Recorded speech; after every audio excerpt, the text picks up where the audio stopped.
The 10-year charge on trusts can be a confusing subject for many, so here's a clear, friendly guide in blog post form. Learn what it is, how it's calculated, and what you need to do.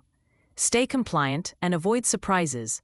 You don't need to be a tax expert to get the essentials right, but you do need a plan for the 10-year charge on trusts so you're not caught out when HMRC comes calling. You're dealing with a periodic charge that typically applies to discretionary trusts and some interest in possession trusts, where every decade you may owe up to 6% inheritance tax on the value of relevant property held at the anniversary.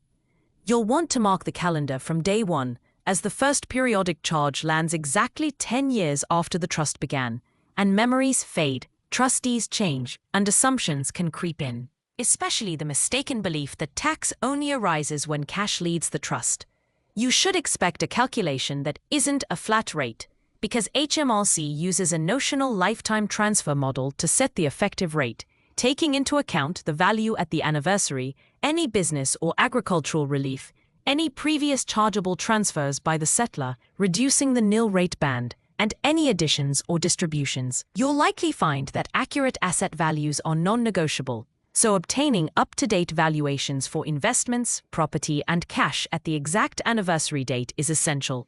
And if the trust holds shares or real estate, professional valuations can save you from costly errors.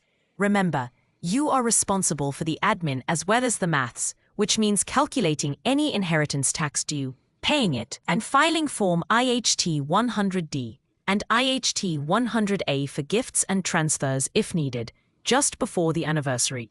Miss the deadline and HMRC can levy penalties and interest, even if the final tax is nil.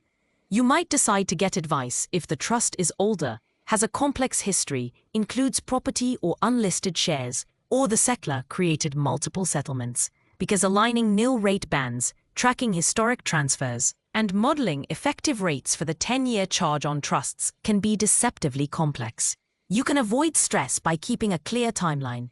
It is essential to maintain records of all additions and distributions, scheduling valuations well ahead of the date, and sense-checking the position with an advisor who can complete the IHT 100, calculate accurately, and flag future anniversaries. And this will ensure the 10-year charge on trusts never blindsides you. If anything I've written in my blog post resonates with you, and you'd like to discover more of my thoughts about the 10-year charge on trusts, then do feel free to call me on 07434 287603, and let's see how I can help you.